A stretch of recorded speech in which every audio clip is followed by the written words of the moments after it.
All right, this is Chris, WA5DM, and I'm broadcasting from Waxahachie, Texas, which is just south of Dallas. And this is the USA Radio Scouting Net, where we all meet and learn about radios and scouting and how they work together. And so I'd like to welcome everybody here. It looks like we've got quite a few ham radio operators here, and we're going to take check-ins to start with. And the first to check in will be Matt, N4 Whiskey Alpha Charlie.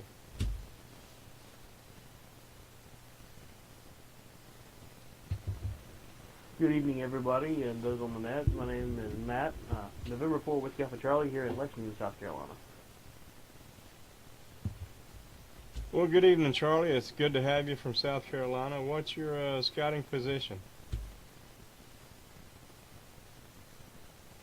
I am chairman of my council's radio scouting committee. I also serve on our camping committee, and I am a advisor to a venture crew that basically is our council's camp staff.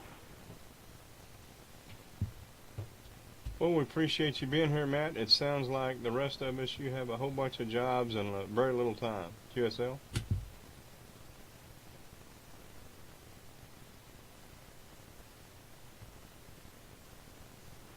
That would be an understatement. I do a lot of different stuff. I'm with the Indian Waters Council just outside of Columbia, South Carolina. I live in Lexington, South Carolina.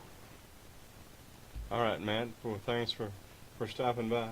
Yeah, remember, it's only an hour a week. All right, next on the list we have KD4 Delta India Tango. Cullen, tell us a little bit about yourself.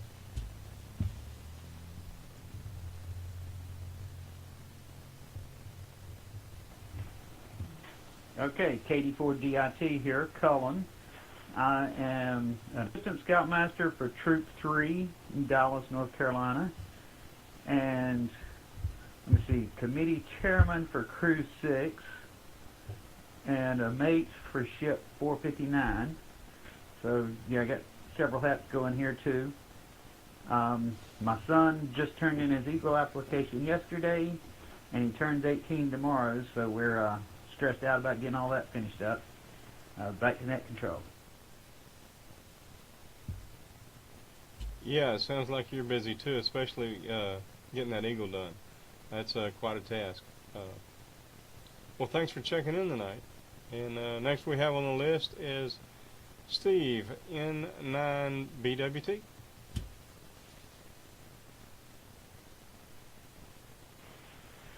Good evening, Ned. This is N9BWT. I'm Scoutmaster for Troop 1 in Lincoln Heritage Council, which is part of Kentucky and southern Indiana. And I'm also the Council Jamboree on the Air Chairman for this year, as I was last year, and looking forward to put on a bigger, better Jamboree on the Air this year. Back to net control and Chris. All right, Steve, thank you. I'm glad to hear you're on tonight. Next is NE4RD. Bill, come ahead.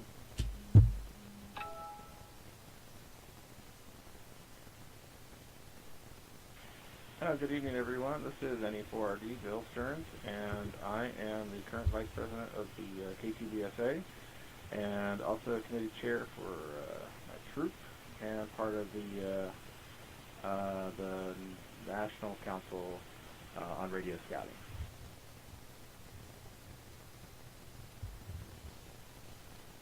Well, thank you, Bill, and I'm glad you are here this evening.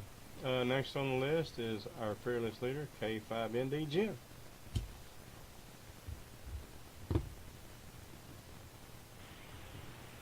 Okay, oh good. I got the push to talk to work. I am Jim, and I am a scout. I was reminded this past weekend that Scott Tier, the Secretary General for the World Organization of the Scout Movement, always introduced himself that way.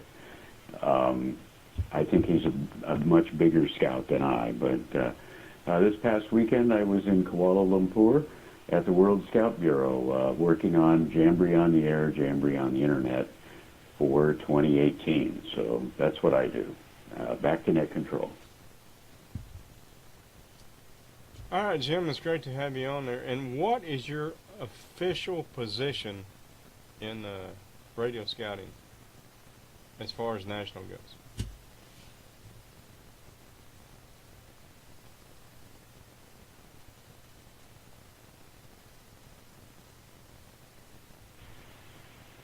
Well, for the national organization, I'm the chairman of the Boy Scouts of America Radio Scouting Committee, and also the national Jamboree on the Air coordinator. Those are my national positions. All right, well, thank you, Jim. I'm glad you're here tonight, and we're going to let you talk about Kuala Lumpur here in just a second. As soon as we get these introductions done, I'm waiting to see if Keith will show up, but I haven't seen him yet. So if anybody has his number or something, you might want to text him or call him and say, hey, the net started. He's our special guest tonight. Next on the list is AE6 Victor X-Ray. Joe, tell us a little bit about yourself and what you got to do in scouting. Okay, good evening. AE6VX Joe here in Burbank, California. I'm with Verdugo Hills Council. I was district chairman several years back on the committee board. I'm not on the board actively anymore, but I was involved in 2010. I did Jamboree on the air. In the past 2 years, I've been on the committee for that. My official position right now, the patch I have, in other words, is advisor to Speleai Lodge as far as the website goes. I also help out technically with the council's website as well, so that's where I've been getting back involved in scouting a little bit with that, and I'm interested in the ballooning. I was following that at the Jamboree, and a couple of the scouts that came back posted that they were really impressed with that, so you guys did a good job. Okay, back to the net.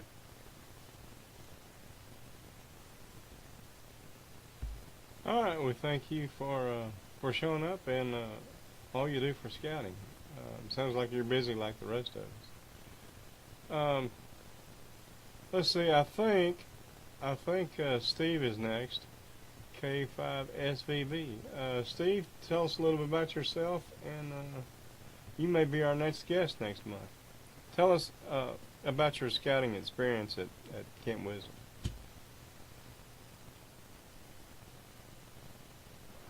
Very good, Chris, and thank you, and hello to the rest of the net. So my name is Steve, call us Kilo 5 Sierra Victor Victor.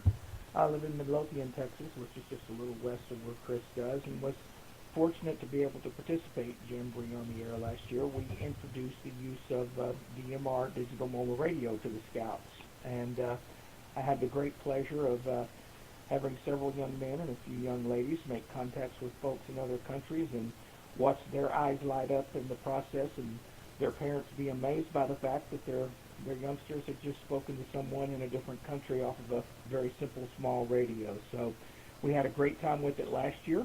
I think we'll have a ton of fun this year and be a little smarter for what we learned last year, so really looking forward to another Jamboree on the Air. Thanks much for inviting me to join tonight, Chris, and I'll turn it back to you, K5SVB, back to Net Control. All right, thank you, Steve, and thanks for showing up. I think this is your first net. I'm not sure, but I'm glad you're here because we need all the experienced guys we can get. This is WA5DM, and this is the USA Radio Scouting Net. I believe next on the list is Mario, KD2FPH. Tell us a little bit about yourself and your scouting experience. Good evening. This is Kilo Delta 2 Hotel Papa Foxtrot. I'm a committee member from Troop 12 in Edison, New Jersey. Also, I'm a unit commissioner and a district member at large in Patriots Path Council in New Jersey. All right, Mario, it's always great to see you on here, and we're glad you're here to join us this evening. Next on the list is, I don't think I've got you yet, KG5 Papa Yankee Yankee.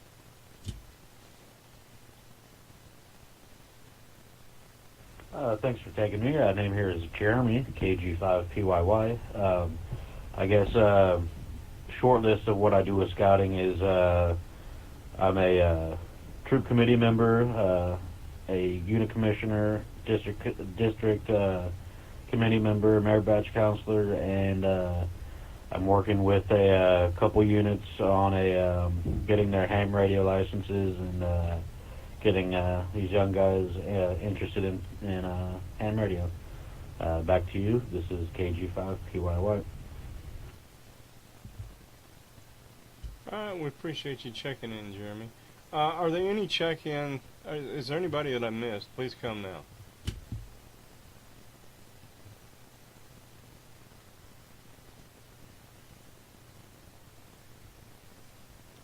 Okay, this is Chris, WA5DM, at the USA Radio Scouting Net. Since our guest isn't here yet, I'm going to let Jim tell us about his visit to Kuala Lumpur. So, Jim, tell us what happened.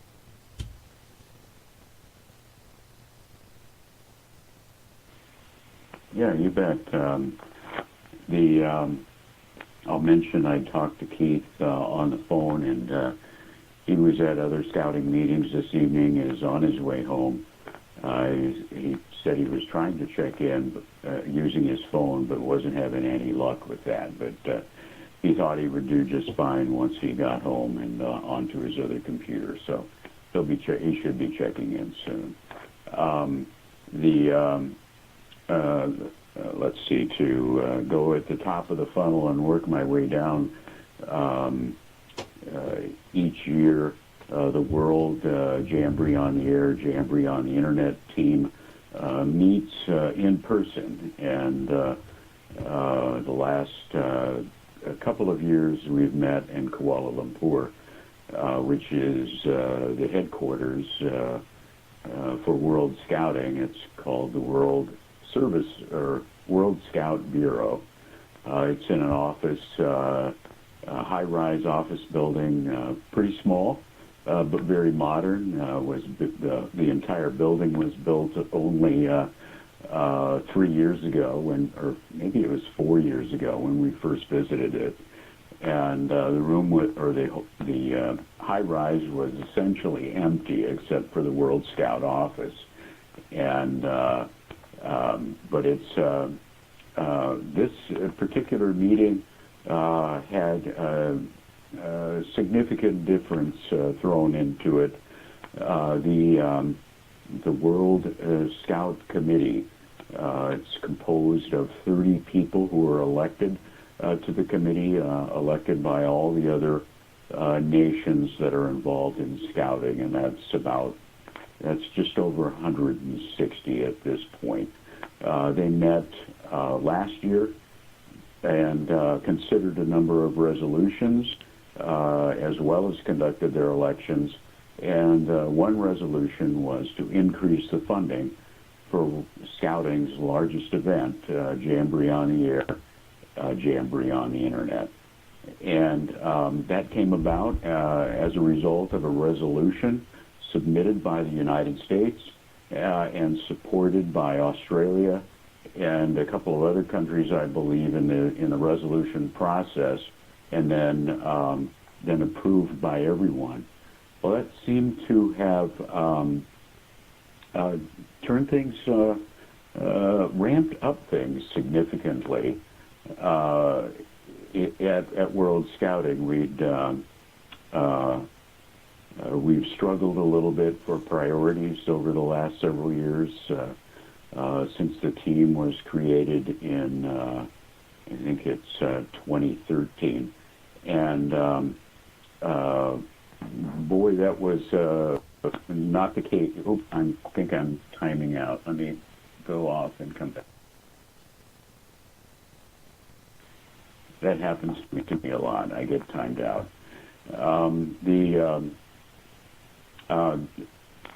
There was additional funding, and it was described as adding 3 more members to the team to move it from 5 to 8, and to bolster some skills on the team, primarily around more educational opportunities, more activities, more content for Jamboree on the Air.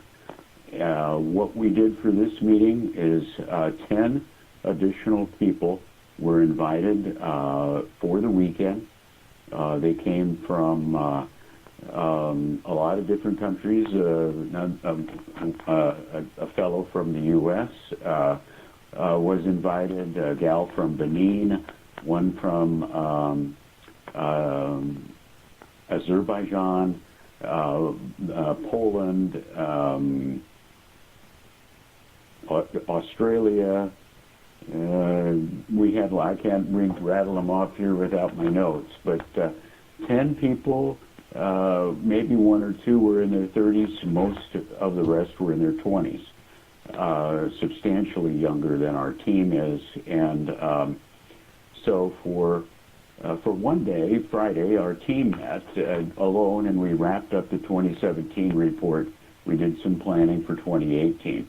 For all of Saturday and Sunday, we were in facilitated workshops working on how could this event be improved, what different activities could we do, really starting from ground zero, even discussions of rebranding, renaming.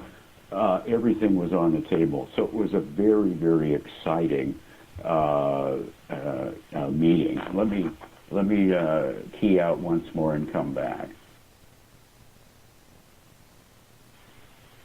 Perhaps one of the most exciting things for me personally was the Secretary General, who is now, his first name is Ahmed.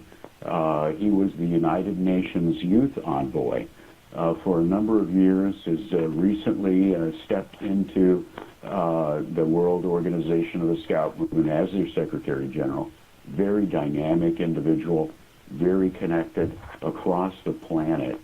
They're actually opening up an office in New York to better work with the United Nations, better work with the media center, essentially, of the universe.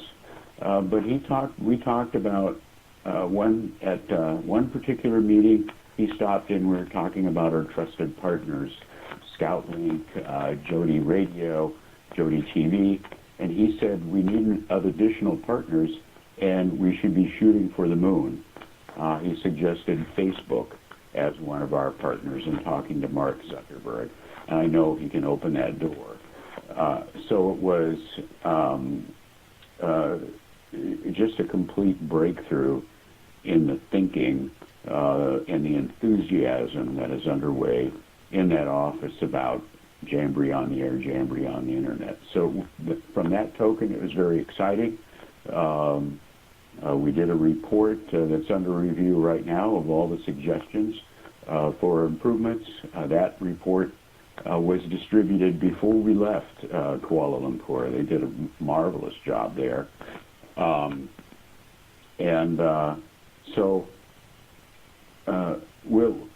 That's the talk, and now we'll see how they walk that talk. But it was very, very exciting. So it was a good session in Kuala Lumpur, and I'll send it back to Net Control. I see Keith was in and out a few times, no doubt having some connection problems. But back to you, Chris.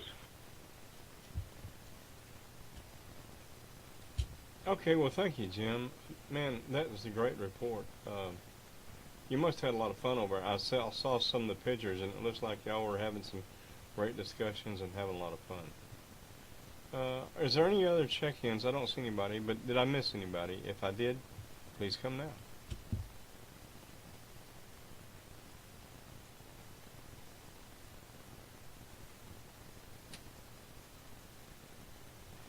Alright, this is Chris, WA5DM, and this is the USA Radio Scouting Net.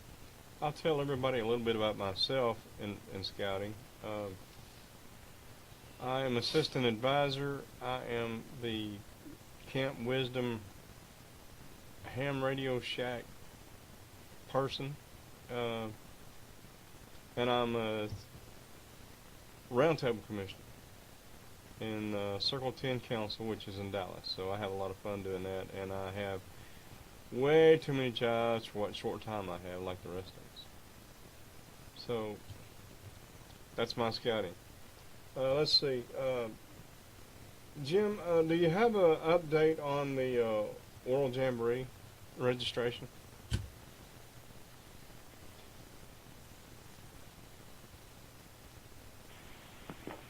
Well, I don't think I do. It's underway. We're in the planning process, defining the equipment needs that we have. I have not yet seen a definition of staffing yet. I've asked for 30 staff members, but I haven't seen any confirmation of that. I haven't seen yet the recruiting system opened up.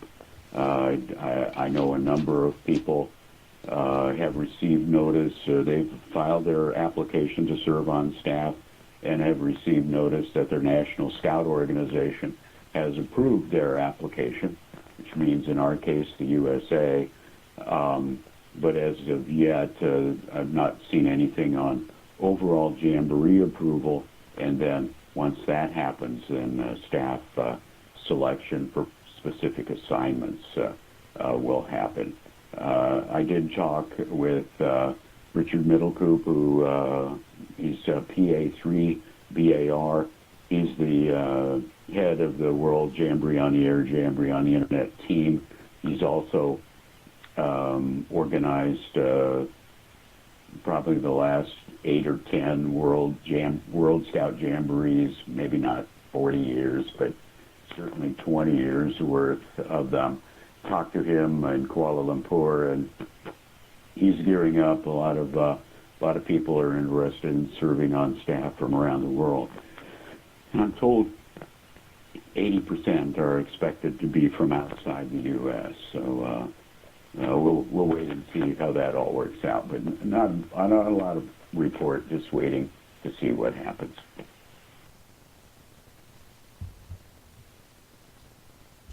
Okay, thank you, Jim. I have not signed up yet because I know there's not going to be very many of us from the United States, so I'm kind of reluctant to sign up. But I may do that and see if I can get on with the World Jamboree.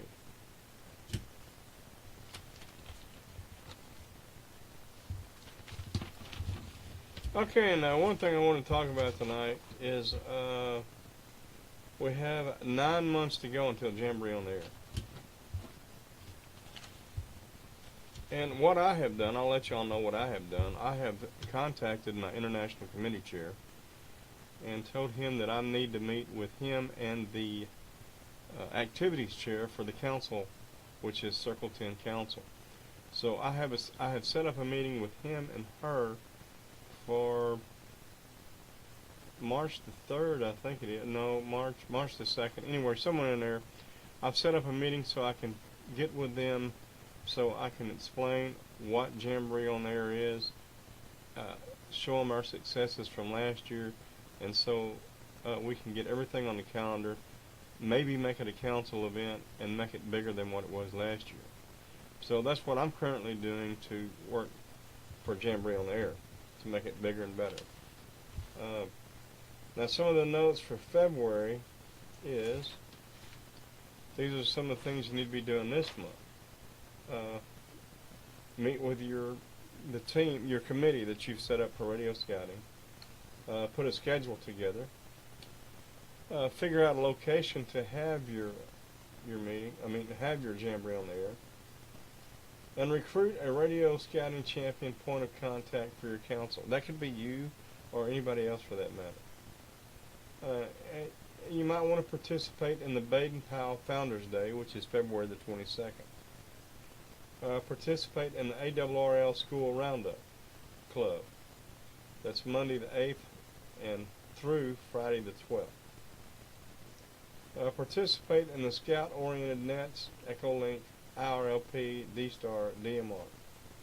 And send email updates to your contacts and troops with dates and needs. So be in contact with everybody and let them know that you're working as hard as possible to make Jamboree on there as great as it can be for 2018.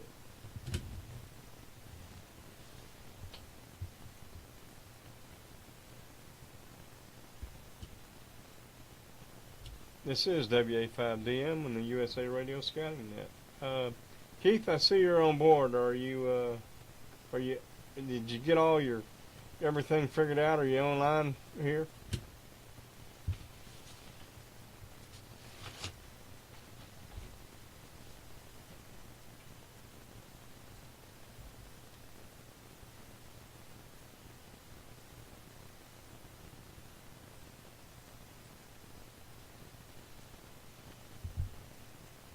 WA0TJT. Keith, can you transmit?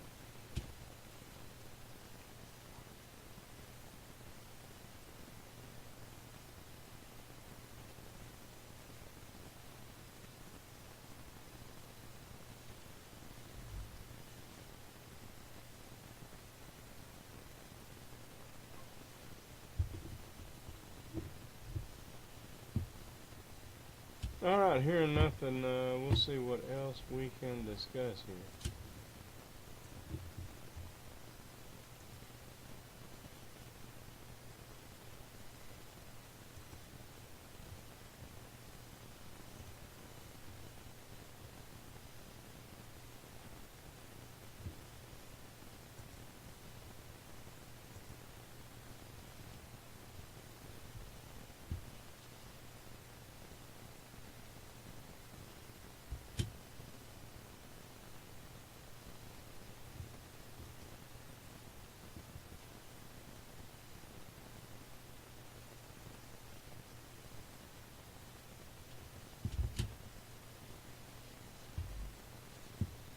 Okay, I think my transmit button was going crazy. All right, we should be good now.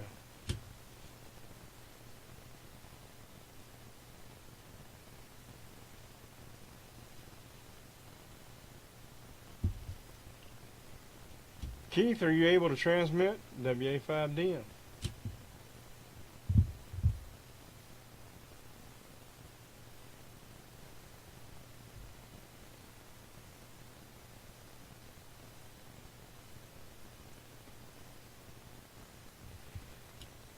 Okay, hearing nothing from Keith, do any of you guys have any questions about how to get Jamboree on the air underway in your council or district?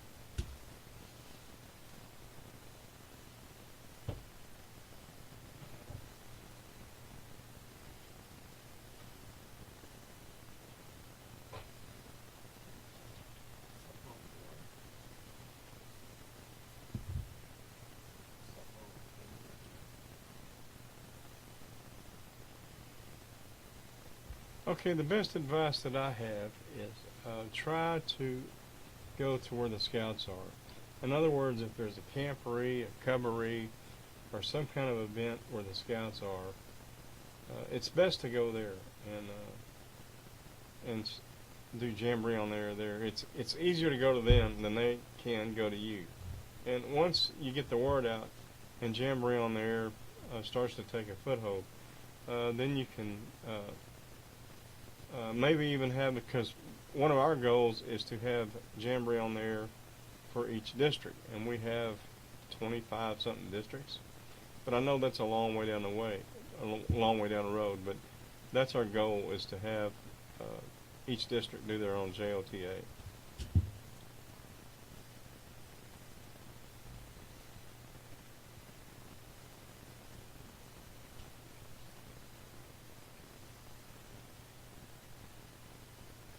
Okay, it looks like we have lost Keith. Can anybody kind of get us started with this radio ballooning? Kind of tell us about what happened at Jamboree and what they did with the balloon?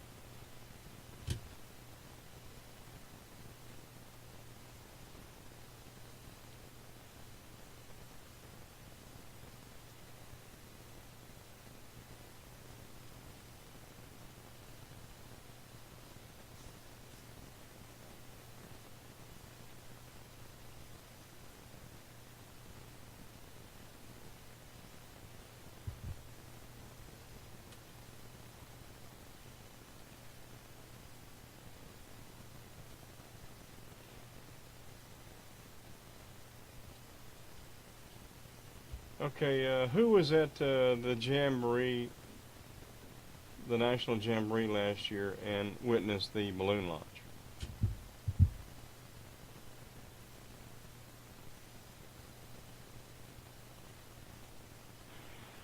Well, I witnessed it.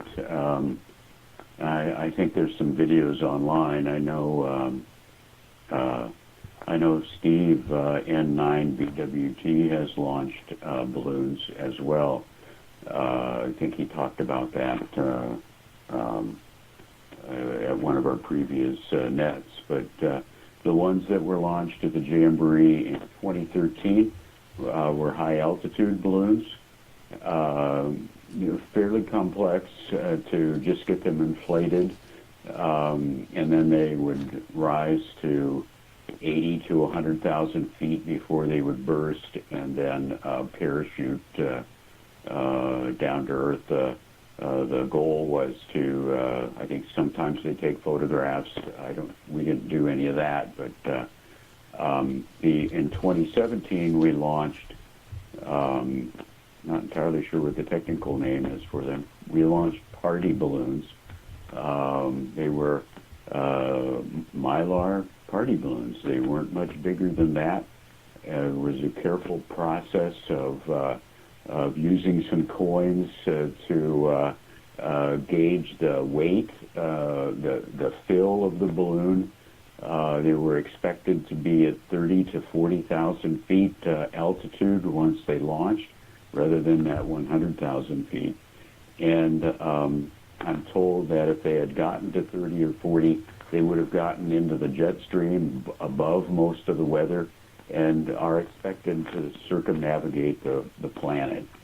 And ours got to, I think, 28,000 feet might have been the highest, and one of them was lost as soon as it got to the Atlantic. We lost tracking because it used only APRS 2-meter frequency, and but another one that we launched made it into the Caribbean, out off Puerto Rico and into the Dominican Republic, where it was lost at that point.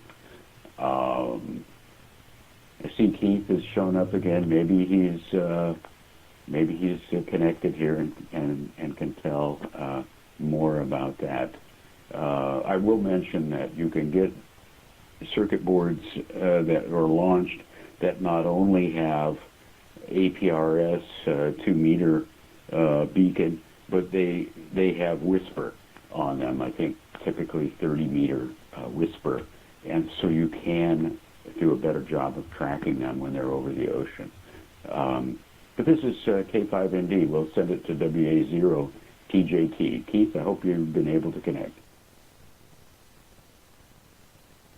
Able to connect. I hope that you can hear me just fine.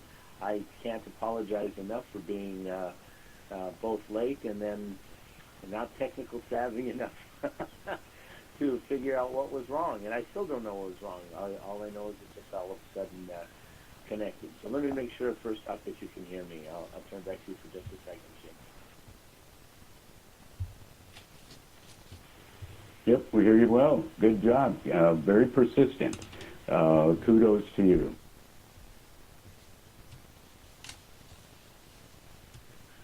It's great to be heard again, finally, I guess.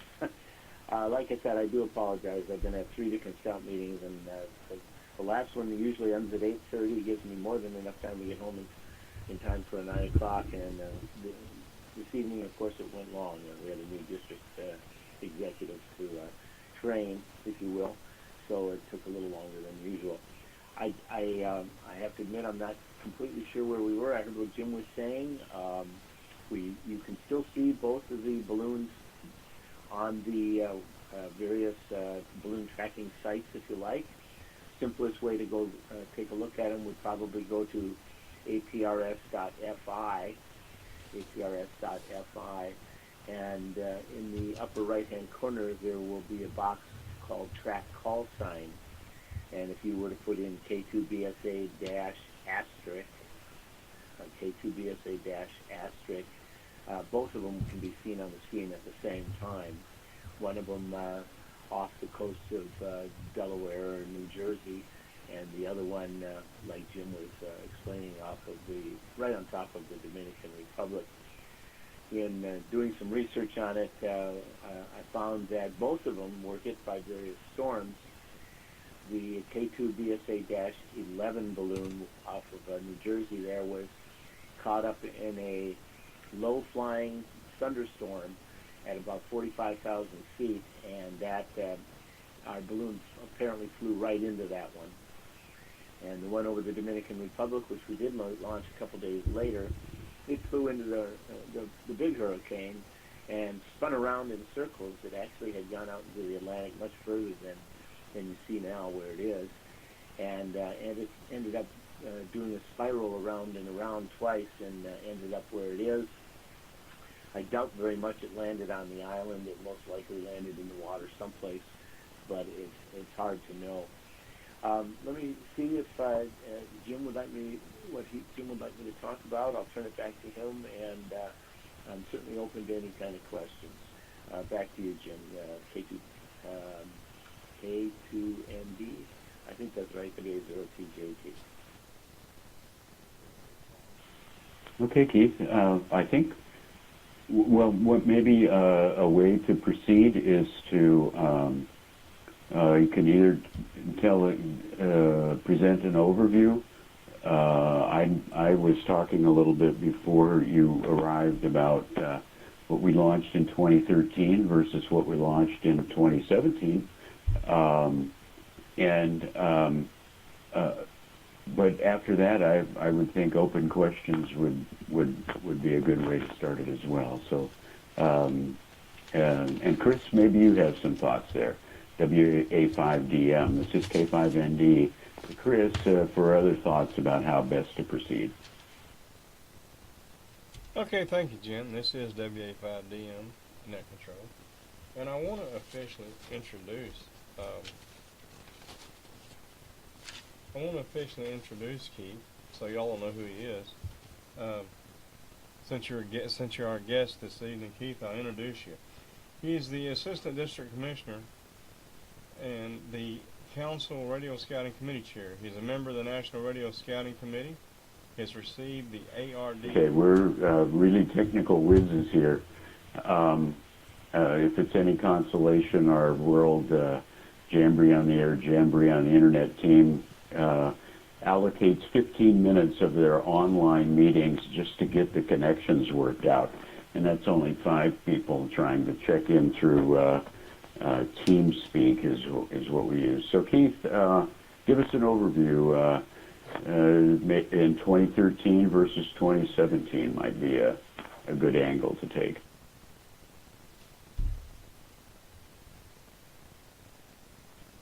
Okay, I'm happy to do that, Jim. In 2013, we launched 4 balloons. These were more traditional balloons, launched with latex. I believe we were using 600-gram balloons. They're made out of latex, and we used hydrogen to fill them. They were launched in 2 or 3 day intervals, and we had a problem when we first started researching this. We originally planned to have a team of local hams go out and search for these devices. It's not a tough thing to do if you have a GPS receiver. It's not terribly tough anyway. But when Jim and I got there in March of 2013 to have a look around at the place, the first thing I realized is that the tree density in West Virginia is far heavier than I ever expected it to be. And I knew right away that between the trees and the hills and the mountains of West Virginia, there was going to be very little chance that a team would be able to locate any of the downed balloons. So what we decided to do instead is to launch all the balloons, but without all the electronics in it. And we packed the NIRSAT. The NIRSAT is the box that hangs under the balloon, if you're wondering what that is. We call it a NIRSAT. and we filled it with stuff from the Jamboree, various some coins from the Jamboree and some other gifts for whoever might find it when it did fall down, with instructions attached inside in plastic bags to keep it all safe and everything else. We attached my phone number and a backup phone number. Gosh, I don't remember whose backup phone number was now. It might have been Jim's. Anyway, it was a backup phone number, but with instructions to please call and let us know that you found it, and there would be a reward offered for you if you found it. Well, of the 4 balloons that we launched, I only got a phone call on one of them. One of them came back, and a gentleman called me and said that his dog had found it. His dog's name is Bo. Yeah, his name is Bo. It's the dog's name. And he found it by a tree, and it was pretty much destroyed except the plastic bag, and that's where he got my phone number. And he says, "Where do I send all this junk back to?" And I says, "No, that's all for you to keep." I said, you earned it. If you found it, you can keep it. And none of the other 3 have ever been returned back to my attention. But those were all 600-gram balloons carrying a payload that probably weighed, I don't know, maybe as much as a pound. That's about it. And they did not, so we don't know what happened to them. Now, one of them did have a payload in it of a radio. Bill Brown, WBAELK, sent me an experimental tracker to send up in it. And we did take it out and we launched it. It was tracking just fine until we realized that the tracker had gotten stuck at launch time. We don't know what happened for sure. Bill speculates that it had become disconnected from the something had become disconnected from the GPS, and so it continued to broadcast the last GPS site, which of course was right over the top of camp. I don't know if I need to identify here or not. This is WA0TJT. The tracker that he lent to us that day, he knew he was going to lose it, and that wasn't a problem with him. But it was experimental, and so he had a problem. But we taught him how to fix it, and that tracker is exactly the same tracker that we used in 2017.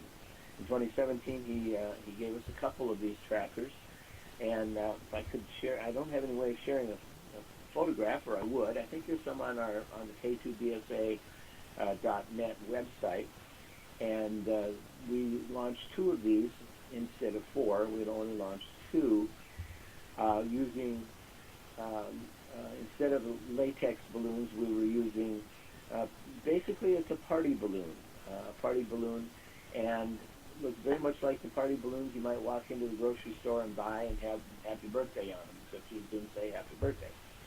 We launched 2 of these, and we were expecting them to fly at about 45,000 feet. The first of the 2 did fly almost exactly at that altitude for quite a while, until it got caught in the storm like I was telling you about before, and dropped down to, let's see, the last altitude on it was 27,078 feet was the last time we heard from it. Unfortunately, that one is gone. So the second one, we tried to take as much care launching that one as we did the first one, and it flew over, like I said, around in a circle. Its final altitude report from the balloon was at 27,078 feet. So it's pretty darn close together as far as the altitude that we lost track of them on. And that's not uncommon that if 2 balloons launched that close together might do that. Let me turn this back to whoever the moderator is. Like I said, I apologize, I came in late. And I'll turn back to Jim for now, and you can ask any questions you want. I'd be happy to spend some time discussing the various parts of the various balloons that we launched and what equipment we were having in, and if that's the question. So back to you for now, Jim, K2NDWA0TJP.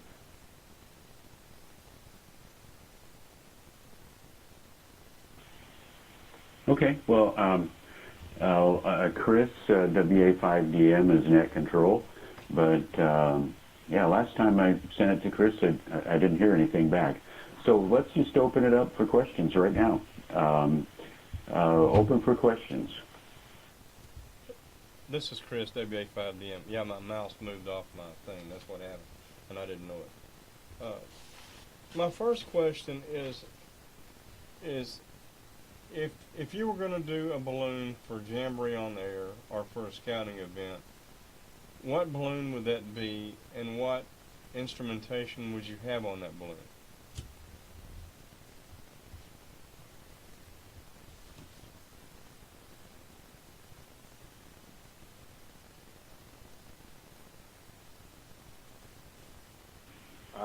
I hope I didn't get lost here. It told me I disconnected, but I see my voice moving and it says unconnected.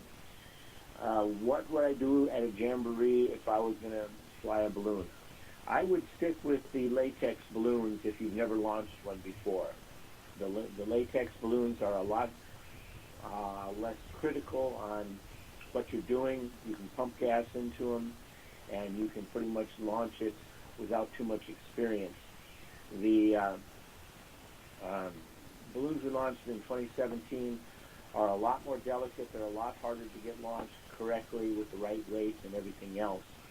So that would be absolutely the way to go on it. Now, for detailed information about how to launch these, I recommend you go to the website arhab.org. ARB stands for Amateur Radio High Altitude Ballooning. So arhab.org. And on that site, there are a lot of instructions about how to prepare a balloon, get it ready, and so on and so forth. And everybody is always welcome to email me for more detail as well. I can be reached at wa0tjt@gmail.com. In other words, my call sign at gmail.com. And I can give you more detailed information about specific package contents and stuff like that. Back to the net. Thank you, Keith. So a latex balloon would be the best, and of course that would be filled with helium. I guess a weather balloon type deal would be filled with hydrogen. But back to this latex balloon, what would be the cost to launch one or two of these balloons?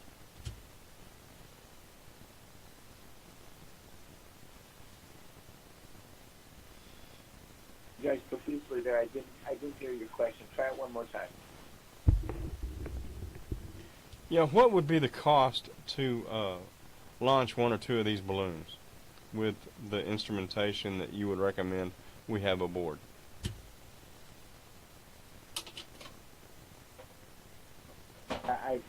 You got cut off at the beginning there, but I think you asked me how much would it cost. It's very easy to do these now for a balloon itself, even a 600-gram balloon up to about a 1,200-gram balloon will cost you anywhere from $60 up to about $120, maybe a little bit more for the balloon itself. If you use hydrogen gas, you should be able to get a tank of hydrogen for less than $50, and that which isn't too bad compared to helium. If you want to use helium for some reason, that's going to cost you a lot more. I know they've discovered some more helium deposits and such like that, but the price reduction has not quite hit our area yet. Now, if you belong to a school, if you're with a school of some sort, they may have access to helium for a lot cheaper. But you're really not saving anything. There's no more danger doing it with helium than hydrogen, or vice versa. My recommendation would be just do it with hydrogen. And then, as far as contents are concerned, the trackers will work just fine with a little Beifong 5R, even a 3R, if you can still find one of those. You might have to go to eBay to get it. You shouldn't have to pay any more than $15 or $20 for that.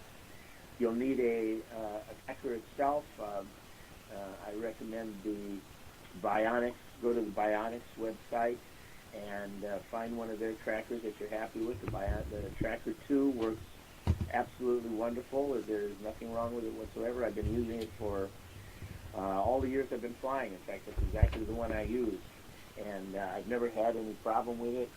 It works superbly. So that would be my recommendation as far as the tracker is concerned. Make your own antenna. Make it a J-pole out of twin leads. The recommendation on a J-pole is because the dipole, when it's hanging out of your balloon package, will have a null underneath it. So if you happen to be chasing your balloon with your vehicle and you're underneath it, you may not be able to hear that balloon, even though it's still broadcasting just fine. But a J-pole won't be any bigger and won't be any heavier or anything else, and you won't have that problem with a J-pole. So let me turn it back to you and make sure that's what you asked me, and if not, I'll answer whatever you ask me. So back to you, WA0TJT. Okay, thank you, Keith. This is WA5DM Net Control. Yeah, that was what I was asking, was the cost of the balloon. And hydrogen or helium, I would assume helium, but you said hydrogen's cheaper and just about as safe, so I would have thought hydrogen would have been dangerous, because we've all seen, the Hindenburg blow up. But anyway, so I learned a little bit there. Is there any requirements with the FAA? And with that being said, is there any weight restrictions? Back to you, Keith.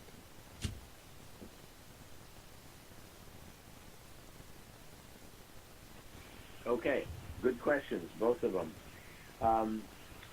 The requirements for the FAA, I'm just going to tell you no. The answer is no. Assuming that you keep your package under 12 pounds. And when I say 12 pounds, it includes the weight of the balloon, it includes the weight of the parachute, and it includes the weight of whatever is in your near stack. Okay? The entire package has to weigh less than 12 pounds. Now, I say no, but it also depends on where you're located, how close to an airport you are, how close you are to controlled airspace, that kind of stuff. There are controlled airspaces to be concerned about, including airports, and so you have to use some common sense here. The FAA would like to be notified of such a thing, and it's called a NOTAM. You send them a NOTAM, and they distribute it to their people. They cannot see it. You cannot see your package on radar. Don't let anybody, anyplace tell you that they can see those balloons on radar, because they cannot, okay? But they still want to know that they might be in your area, just in case a Cessna pilot happens to see one. He's almost likely the only airplane pilot that would ever see one in air, because everybody else would be moving way too fast, and if it was hit, it would just be disintegrated.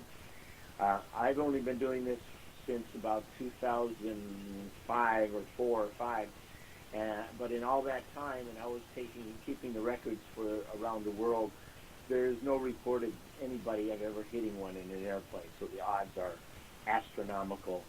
And these are launched from all over the United States and South America many, many times a day by the National Weather Service, and none of them have ever been hit by an airplane either, so you don't have to worry about that.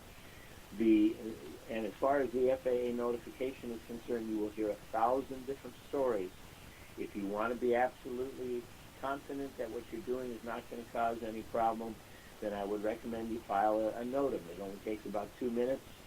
You can Google it online and find a lot of examples, or go to the arhab.org website, and there will be instructions about how to do it there. Did this answer your question? Yes, it did, Keith.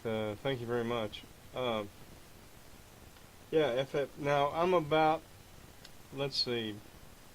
20 miles, maybe 30 miles from a international airport. So would you have a recommendation on folks in big cities, how far away from an airport, a major airport, they need to be to worry about this NOTAM? Over.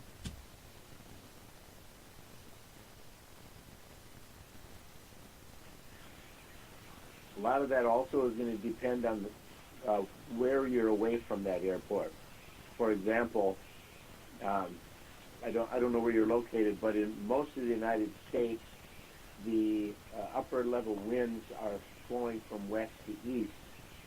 Therefore, if you are west of an airport, a major airport, you have to be careful about where your balloon is going to go. And there are prediction websites whose job is to predict where your balloon might go. And again, I don't mean to repeat myself too many times here, but arhab.org has links to their website, and you can pop in the specifics of your balloon, and it will give you a predicted track of where it's going to go. So if you're west of an airport and you're 20 miles out, you might want to take a look at what the predictions would say about what time of the year you're flying and everything else, because all of those factors come into play. Generally speaking, 20 miles away from an airport, by the time it got anywhere near that airport, it would already be at 50 or 60,000 feet, at which time they really don't care anymore because there's nothing flying up there, at least nothing that they're taking any control over. Back to you.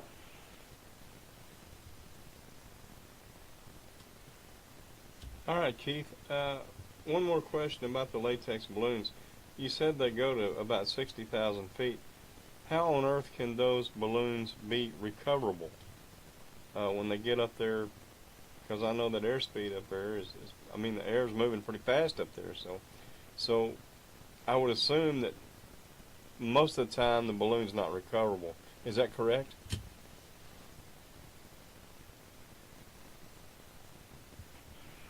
No, actually, you will almost always recover them.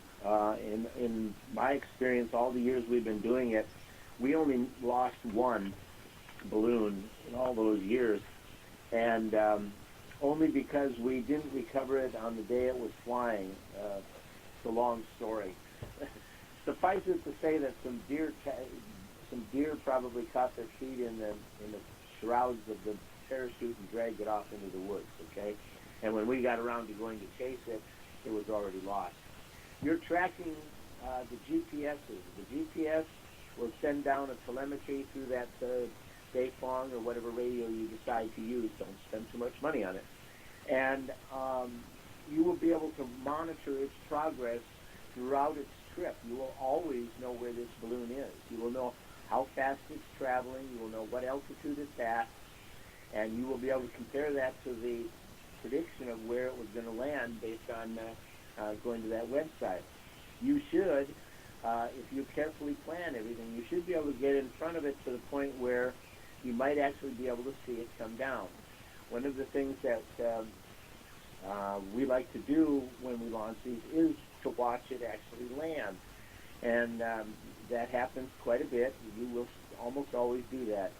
Very few latex balloon launches result in a lost balloon. Very, very few. You should have no problem tracking it with your trackers, and so don't worry about your money being lost that way. You'll be losing enough money on the gas and the balloon, but you'll recover your package and all the equipment in it and your parachute. Back to you. Okay, Keith, thank you. And what is the average distance that we would have to go to recover the balloon?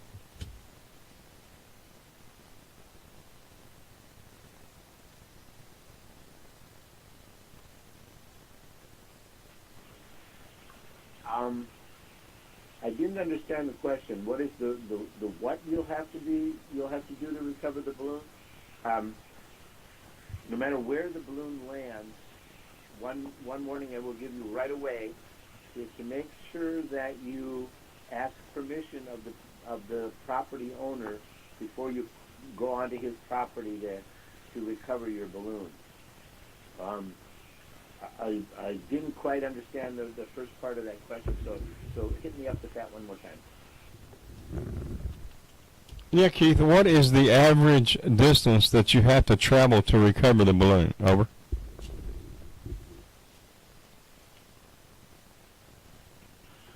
The average distance you might have to cover, it depends on what time of the year you launch it. If you launch a balloon in dead of winter or in the dead of summer, middle of summer, your balloon is likely to go straight up in the air and come down within 10 miles of where you launched it from. However, if you launch it in the spring or in the fall, you are likely to be chasing that balloon for 100, 150 miles, even 200 miles isn't out of the question. On that same website I've been referring to, there is a page called for the records, and the record for a latex balloon is from California to Morocco. Okay, so I'm not. If you're, it depends how much care you take in loading these things. So you could be at a point where you can't recover it. But that was a very specialized launch and everything else. Generally speaking, your launch, your flight will probably come down within 100 miles, and I would say 9 times out of 10, probably within 50 miles. Back to you. Okay, thank you, Keith. That sounds like the ultimate fox hunt, so that should be fun. Okay, we're going to take questions for Keith. If you have any questions for him, please come now.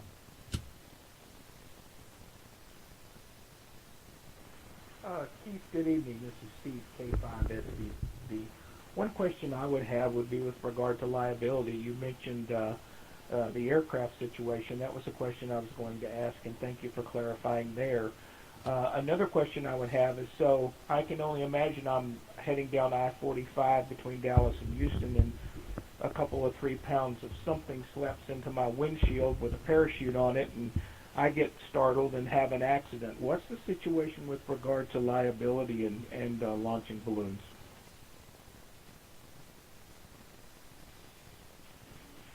Well, that's a pretty good question, Steve, and it's one that gets asked in the ballooning community all the time. My wife and I took out personal liability insurance just to cover the case that might happen. Now, I've never heard of it happening to anybody. Okay, I've never heard of anybody that happening. I'm not lying, but I just remembered a case where I did. There was one incident where a truck driver hit it coming down, and it broke his windshield, and the club that was flying that particular balloon did pay for the man's truck window. There was nothing else. There was no accident or anything. But it wouldn't hurt to have some liability insurance for whoever's doing the launch or whoever's in charge of the event. For your first one, the very first one you want to try, I don't know if I would go spend too much money on this kind of a thing or even worry about it too much. If you're going to do this, every couple of weeks or something, you might consider it. But otherwise, I don't want to give any advice that's going to get me in trouble, but most of the groups out there do not have it. They do not have it. And one of the things I might do for everybody is give you an email server that you might want to list on, become a member of, called the Great Plains Super Launch, and they are people there. That's the primary site that most of the country goes to for these kind of questions, and you'll get as many opinions as you get answers. But I think most of them will be just launch your first balloon and don't worry about it too much. Very good, Keith. Thank you so much, and we'll look into those resources. I'm already starting to browse around the high altitude ballooning web page as we speak here and listen to you. Thanks so much for being here. I'll turn it back to Net Control, K5SVB. Thank you, Steve. This is WA5D and Net Control. Any more questions are for Keith?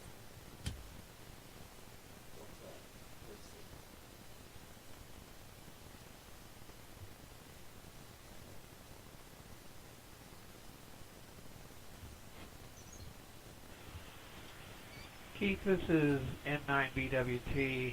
My scouting unit, has launched 4 high-altitude balloons, all latex. I guess I can say we found all 4 of them. We recovered 3 of them. One still hangs in a power plant in southern Ohio. Hopefully recovered this spring when maintenance could go get it for us. So that's a risk.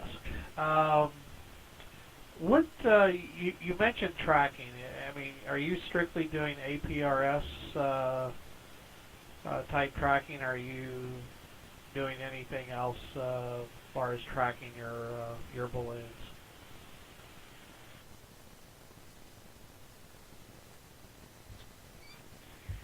Hi, Steve. I think most groups, I know we always did, we either had two APRS systems in the same package so that we always had a backup.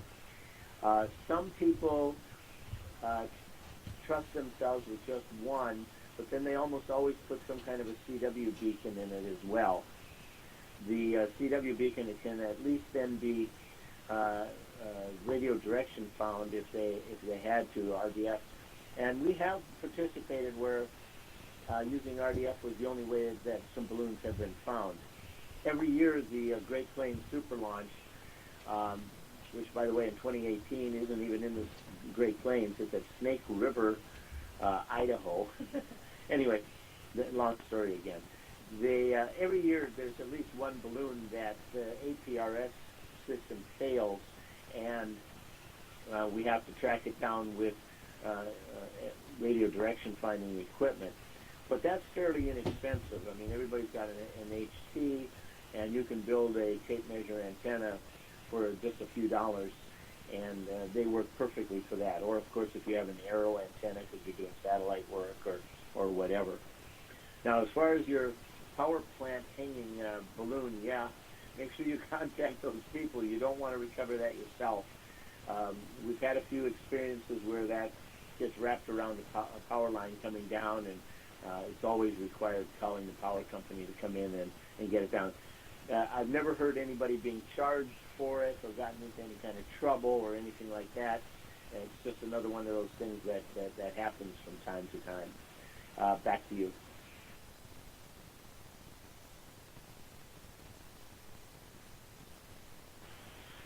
Yeah, Keith, this is N9BWT again. Yeah, it's actually not on any of the power equipment. It's on a generation. It's in a generating station in southern Ohio.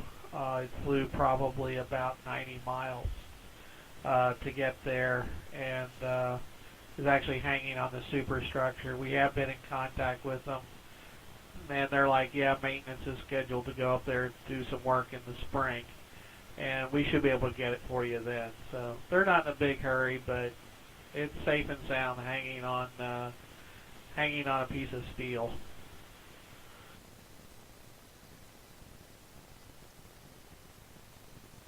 Yeah, that kind of stuff, it's always safer to let them do it themselves. But that doesn't happen very often. If it happened on, you've only done 4 flights and it happened on one of them, you can probably consider that done. You won't ever have that problem again. However, I won't say that about trees, because some people just seem to attract trees. Their balloon just seems to find the only tree in it could be a mile square area of open Kansas where there's only one tree, and they will find it somehow with their balloon. And that happens quite a bit. You'd be surprised, depending on who's doing the launch, how that happens. You'd swear there's a magnet to that tree. Deb and I have launched, I think we're at launch 77 or 78, and we've never had one in a tree that we couldn't recover. The closest we came, we landed in a tree about 50 or 60 feet up, and we found the property owner, and he brought out a bow and arrow used for fishing, and he took a shot at it, went right through the near sat, and we were able to pull it out of the tree. So other than destroying our parachute, everything else was okay. Every other time it's been right, I've been able to reach it. I literally put my arms up in the air and I've been able to pull it down. So your luck will vary, and I can't say that my luck is going to be yours. Obviously, you've already got one hung up someplace, but you'll get it back. That's the important thing. And I assume you had a camera in it taking lots and lots of pictures, so you'll get all your pictures back, which is always a good thing as well. Back to you.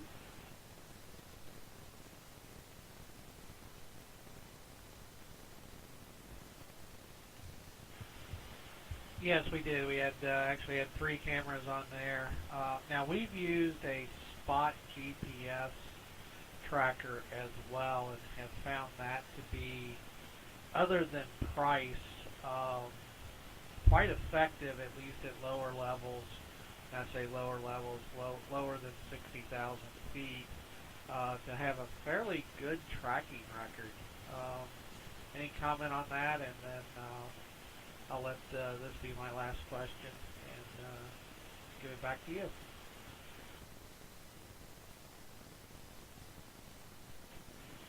We have experimented sending up spot trackers ourselves, and Iridium Trackers. There's another version of it that's an Iridium. The interesting thing about the Iridium Trackers is they'll actually send you an email. And then you can go to the address in the email, and you can the satellite will actually show you right where it's at. I mean, you can't lose those, and there's practically nothing that destroys those Iridium transmitters. But you're right, both the spot and the Iridium are expensive ways to go. And generally speaking, you know, if you're as a secondary, or maybe as their primary, and your secondary is the Bionics tracker, that would be fine. There's certainly nothing wrong with going those ways. The spot tracker, though, you have to be very careful because they don't go above 60,000 feet. Some of them don't go above 40,000 feet. After that, they freeze up and they don't work, and you may not be able to track your package. They will usually come back to life after they come down below 40,000 feet, but not always. Sometimes they're too frozen. There's a fairly long article on the ARHAB website about that kind of problem. It has to do with the United States regulations on building GPSs that a company will build online. They have 2 options of way to build it, either altitude or speed. Most of them chose the speed. They can't go over, I can't even remember what it is. It's something like Mach 2. It can't work, or something like that. So they've gone that route instead of an altitude of 40 to 60,000 feet. So you have to be a little bit careful about what you're getting, especially if you're going to go with the spot. So just be careful on that. Okay, I'll turn it back to whoever picks it up when I turn it back here, and if somebody's got another question, I can go there, or we can, if it's getting kind of late, we can see where we go. WA0TJT. All right, thank you, guys. This is WA5D. I'm Net Control. I have one more question. I'll turn it back over to everybody else then for more questions. What makes the balloon descend? Does it reach a certain altitude and burst? And does it burst because it's cold? Does it burst because there's no air pressure? Or what exactly happens?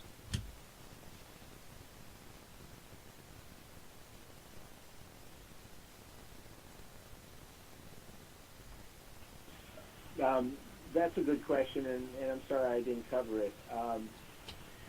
The latex balloons will expand as they go up. You probably know that the pressure difference between the outside and the inside of the balloon causes the balloon to expand and expand and expand, and eventually it'll just expand beyond the ability of the latex to handle it anymore, and it will burst. If you Google it online, you'll find that there are many YouTubes actually showing you what the burst looks like, where they really slowed them down, and it's a very interesting thing to see. The Mylar balloons, if you go with a Mylar balloon, they do not burst, of course, and so when you launch them, you are under pressuring them significantly, but that's also the limitation on the height. That's also why you won't get any more than maybe 50,000 feet out of one, because it can't go any higher than that. Once that balloon expands to a certain level, Mylar doesn't stretch, so it can't get any bigger. So it's gonna travel along however far it's gonna go without bursting. Those usually come down for completely different reasons. Like ours in the 2017, they came down because of storms. If you can get one to coast along at about 60,000 feet, then you are likely to be able to go around the world multiple times we've had Mylar balloons go around 11, I think the record right now is 11 and a half or 12 times it has gone around the entire world, and that takes, a couple of months to do. So it's possible to do it either way. You just have to sacrifice altitude for a balloon that won't burst. And of course you have to have solar power to recharge your batteries, and there's all kinds of specialty stuff that has to be done there. Anybody who wants to really read about that kind of stuff, you might want to Google WB8ELK, Whiskey Bravo 8 Echo Lima Tango. He has a website. He builds these things. He builds these small gram, like 12-gram devices, which is what we launched at the Jamboree this year. And they can go around the world multiple times. And he gives you all kinds of information about that. The other ones, the latex ones won't do that. Back to you. Okay, thank you, Keith. We are learning a lot about amateur radio ballooning this evening. Okay. Does anybody have any questions for Keith? Please come now.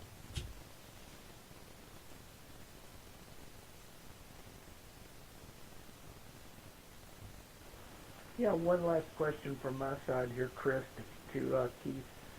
So, participating in Jamboree on the air last year for the first time, I saw that keeping scouts and keeping a fairly good number of scouts all busy at one time was kind of an important aspect of that. Can you kind of give us a flavor, if and when you do this with scout groups, just a couple of tips on how to involve the scouts, get them to appreciate the science behind what's going on, and keep them participating throughout the launch and landing cycle. K5SVV, back to you, sir.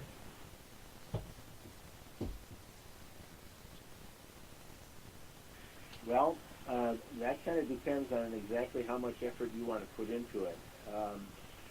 You can involve them in building the package. You can teach them how to solder if you want to go that far back, and teach them how to build timers or whatever experiment they want to do. Or you can have the whole package ready to fly and they come out and watch. If you do that, what I do recommend that you do, even though it's not necessary, is that you'll put a couple of slip rings in your balloon line so that you can put some guy ropes, if you will, out from each one. And then you can put a kid on the end of each one of these lines, and then you can have a countdown, and at a certain time, one end of the line, each line will let go of it, and you can actually quiesce the balloon, if you will, into the air. We do that a lot. In fact, we do that every time we launch one, for that very reason, to involve the kids into it. Then if you have a large number of kids, it's probably not practical to take them all on the chase, on the chase and recovery part of the balloon trip. So if you have a large number of kids, you might want to set them down in a room with a big screen monitor that has APRS.FI displayed on it, and they can track the balloon. They can watch it go wherever it's going to go. And, of course, you can have a ham operator sitting there with a radio, and he can be in touch with the chase team the whole time it's going on. We've done that as well, and it works very positively. I do know groups who've actually rented buses and all kinds of things so that they can take everybody with them. But, it's all a matter of how much work and effort you want to put in it. Now, if the kids made everything inside of it, they might all want to go with. So you'll just have to find a way to make that happen. Whether you have to rent a bus or whether you're all in separate cars. But, of course, in separate cars, if you're in scouting, you're not supposed to have a chain of cars. So you've got all kinds of things to consider. But you can do it any way you want to. But if you have a lot of kids, I recommend putting them in a room and letting them watch APRS.FI. It's almost the same thing, except you're not riding in a car. Until you get to the recovery site, and then, of course, it's simple enough to have somebody using FaceTime or Skype or something to send pictures back to you as well, and you can see exactly what's going on. So that would be my recommendation.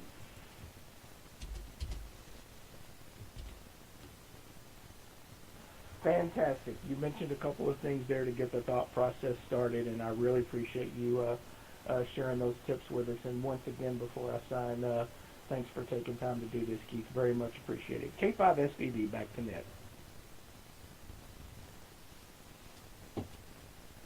This is WA5DM Net Control. Any more questions for Keith?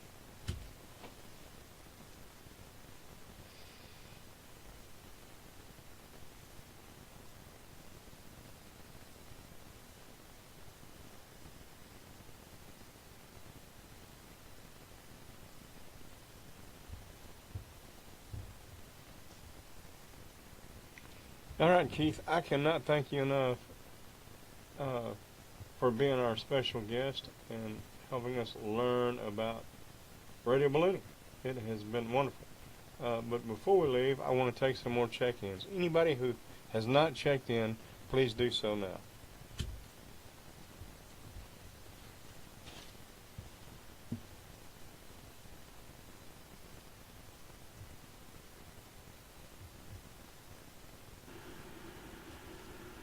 Okay, this is KD4DIT here.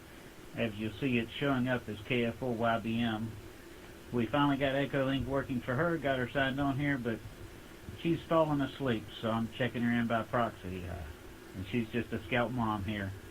KD4DIT out. All right, well, we appreciate you checking in and listening and participating in the USA Radio Scouting Net. One more time, any more questions for Keith? I know you guys are, y'all kind of wait for somebody else to talk, but jump in there.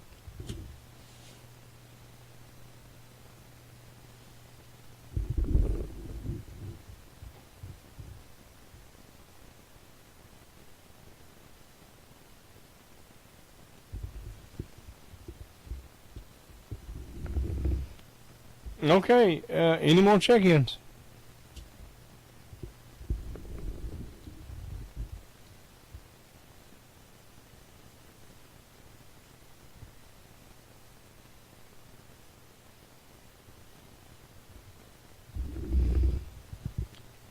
All right, does anybody have any announcements or anything to comment on about radio scouting and ham radio?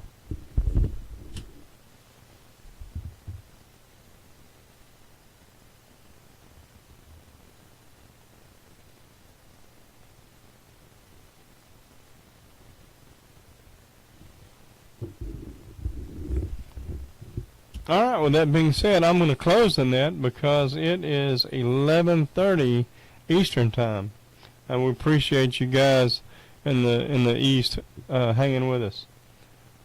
And so I'm going to say 73s. It was a great net, and thanks again, Keith, for being our special guest. Next month we may talk about DMI radio, so I may have Steve K5SVV.